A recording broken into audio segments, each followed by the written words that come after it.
Let's then talk a bit about you and your return to government and what you were doing while you were out of office.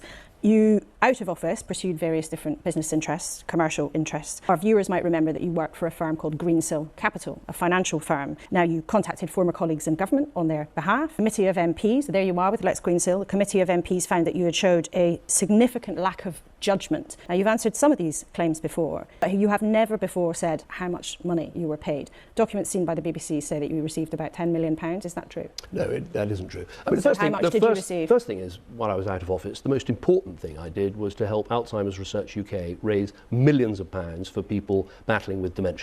Well, don't sell yourself short, David. You also worked at a food bank locally, one of those food banks that are a direct result of the policy that you adhered to when you were in government. It's incredibly rich. It's the most tilting image you've ever seen in your life. Watching David Cameron do promotional shots for his Twitter account of him working at his local food bank. Yeah, you know why we need food banks, David? It's because you immiserated the poor and led to 300,000 of them having an early grave. That's your legacy of Parliament. There were very few food banks that were necessary before 2010, and then you were in charge for 6 years and food bank use increased by over 1,000%, and you using this as an excuse to get promotional photographs for your socials of you helping people out, volunteering once at this local food bank. Again, the direct result of your ruinous and murderous austerity policies is a real slap in the face to everybody who lost a loved one because of your changes to our welfare system in this country, and it's absolute damning indictment of the fact that he's never been held accountable for this. But of course, returning to the relevant question here, which is the fact that he's refusing to answer the question here and is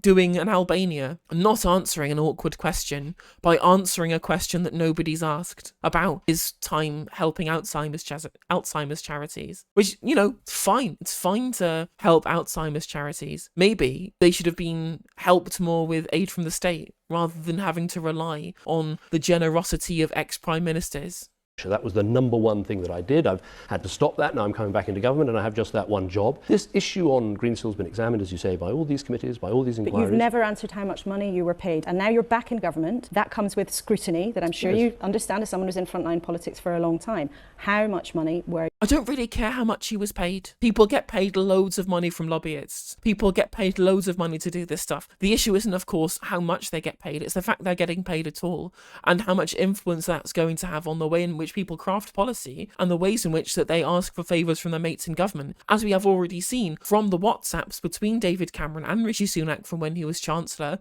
about making funds available from the COVID funding to be able to go into Greensill Capital to pop up a capital investment fund, which is just so monumentally out of the blue and beyond the pale. The idea that the real issue here is whether he was paid 10 million or 1 million or 500k or whatever it is, and more about the malfeasance of how that operates when it comes to how he's interacting with government ministers. Are you paid by Greensill Capital? What I've done since coming back into office is obviously resign every other job I have. I've given all the information to the person responsible for registering a minister's interests, and they have the information about the jobs that I had and the things that I did, and they are able to, they make a decision about declaration. But of course, during that period, I was a private citizen between 2016 and when I took this job. But I think our viewers would believe that it is relevant that you were a former British Prime Minister, so there's definitely a public interest in what you did during that time, and now you've returned as Foreign Secretary. Yes. So there will be, our viewers. And that's the thing about this declaration of interests as our system for understanding when there is a potential conflict of interest, is that all it requires you to do is declare that your conflict of interest exists. That's it.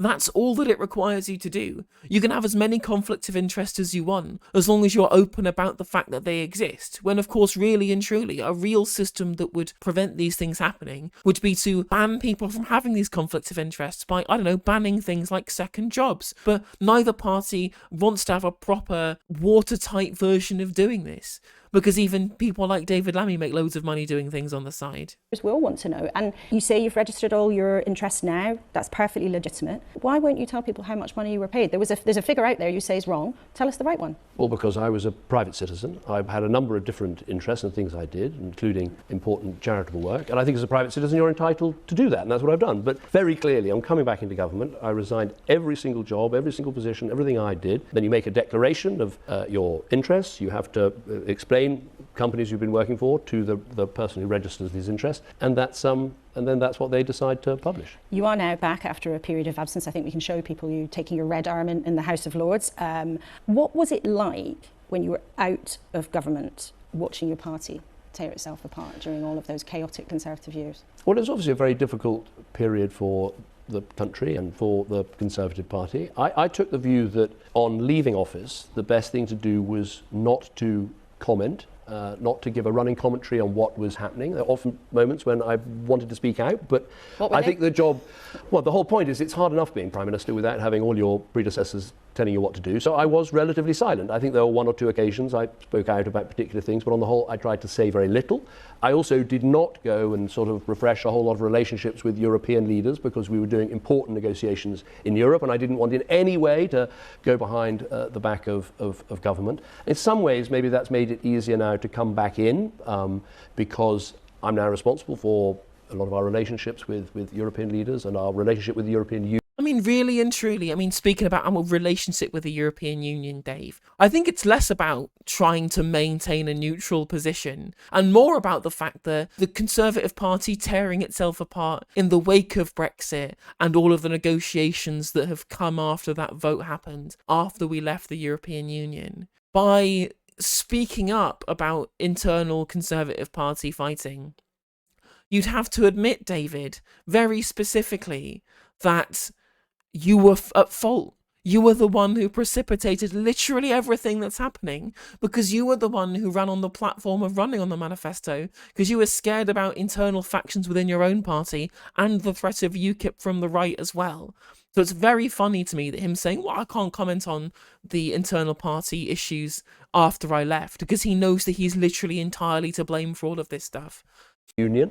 And so I think it's perhaps been helpful that I haven't set out a million positions since 2016. I hated leaving in 2016, but I think it was the right thing to do because the country had made a choice and it needed new leadership. And I think sometimes when you leave office, everyone must make their own choice, but my choice was to get out of the way. But you weren't quite... By that, what he really means there is, I done screwed up. I'm going to leave this mess for somebody else to clean up. That's it. That's it. I've committed to this referendum and to promise to implement the results of said referendum. Now it's gone the way I didn't want. I'm not going to implement them, actually. I'm just going to let somebody else do that because I don't want to, because the man is completely without being held responsible for his failures.